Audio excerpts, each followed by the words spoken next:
Want to showcase a customized title for your WooCommerce products? This video is only for you then. Now you can add a WooCommerce product title to your Elementor website completely free with Essential Addons. Before starting, ensure you have Elementor, WooCommerce, and Essential Addons installed and activated on your WordPress site. You also have to make sure that you have a theme builder set up on your WordPress website. For this tutorial, we will use Templately Theme Builder. From your WordPress dashboard, head over to the left sidebar and select Essential Addons. Navigate to the Elements tab, search for Woo Product Title, toggle the widget on, and click Save Settings. Now, go to Templately in the sidebar and open the Theme Builder. Click on Add New Template. Choose Product Single as your template type, name your template, such as Product Display Title, and click Create Template.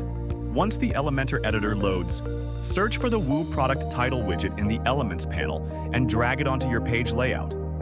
In the Content tab, customize your widget options. You can set the HTML tag, enable permalinks, and toggle prefix or suffix text, like adding a new badge before the title.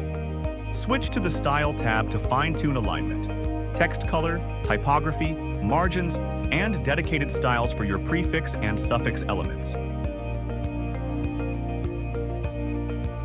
When you're happy with the design, click Publish. Add a display condition, setting it to singular, product, and all. Then click Save and Close. Preview your live product page to see your beautifully styled custom Woo product title in action. Was this video helpful? Do not forget to like the video and subscribe to our YouTube channel for more Elementor tutorial.